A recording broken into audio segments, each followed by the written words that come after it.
Qui est ce quatrième homme? Je vais vous dire qui il est. Dans la Genèse, il est la semence de la femme. Dans Exode, il est l'agneau pascal.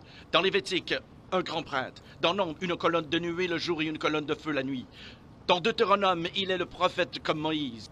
Dans Josué, il est le capitaine de notre salut. Dans Juge, il est notre juge et législateur. Ruth, il est le rédempteur. 1 et 2 Samuel, il est un prophète de confiance. Dans Roi et Chronique, notre roi qui règne. Dans Esdras, le scribe fidèle. Dans Néhémie, le reconstructeur des murs détruits de la vie humaine. Dans Esther, notre Mardoché. Dans Job, il est l'aurore du ciel et notre éternel rédempteur. Dans Psaume, l'Éternel notre berger. Dans Proverbe et Ecclésiaste, notre sagesse. Dans Cantique des Cantiques, il est l'amoureux de l'époux. Dans Ésaïe, il est le prince de paix. Dans Jérémie, il est le germe juste.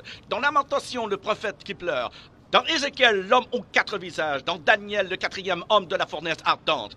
Dans Osée, il est le mari fidèle pour toujours marié au rétrograde. Dans Joël, celui qui baptise du Saint-Esprit et de feu. Dans Amos, le porteur de fardeau. Dans Abdias, puissant sauveur. Dans Jonas, notre grand missionnaire. Dans Michée, le messager au beau pied. Dans Nahum, le vengeur des élus de Dieu. Dans Habacuc, l'évangéliste de Dieu criant « Accomplis ton œuvre dans le cours des années ». Dans Sophonie, le sauveur. Dans Agé, le restaurateur de l'héritage perdu. Dans Zacharie, la fontaine ouverte dans la maison de David pour le péché et l'impureté. Dans Malachie, le soleil de la justice s'élevant avec la guérison sur ses ailes.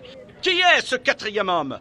Dans Matthieu, il est le Messie. Dans Marc, le faiseur de miracles. Luc, le Fils de l'homme. Jean, le Fils de Dieu. Acte, le Saint-Esprit. Dans Romains, notre justicier. Corinthiens, notre sanctification. Dans Galates, il est le rédempteur de la malédiction de la loi. Dans Éphésiens, il est le Christ de richesse infinie. Dans Philippiens, le Dieu qui pourvoit à tous nos besoins. Dans Colossiens, la plénitude de la divinité. 1 et 2 Thessaloniciens, notre roi qui vient bientôt. 1 et 2 Timothée, le médiateur entre Dieu et l'homme.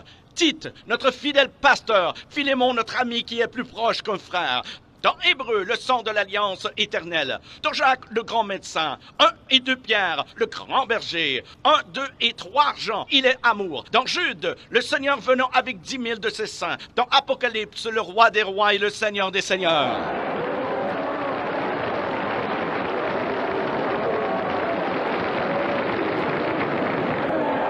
Qui est ce quatrième homme? Je vais vous dire qui il est. C'est le sacrifice d'Abel. L'arc-en-ciel de Noé, le bélier d'Abraham, le puits d'Isaac, l'échelle de Jacob, les fardeaux d'Ézéchias, le sceptre de Judas, la verge de Moïse, le manteau d'Élie, le bâton d'Élisée, la corne d'huile de Samuel, la fronde de David, la figue hâtive d'Ésaïe, le cadran solaire d'Ézéchias, les mouchoirs et le linge de Paul, le rocher de Pierre, la cité de perles de Jean. Il est un mari pour les veuves, un père pour les orphelins, pour ceux qui voyagent en pleine nuit. Il est l'étoile brillante du matin, pour ceux qui marchent dans une vallée solitaire. Il est le lys des champs, la rose des sables, le sarment de vie et le miel du rocher. Qui est-il? Qui est le quatrième homme? Il est Jésus! Il est Jésus, le Fils de Dieu!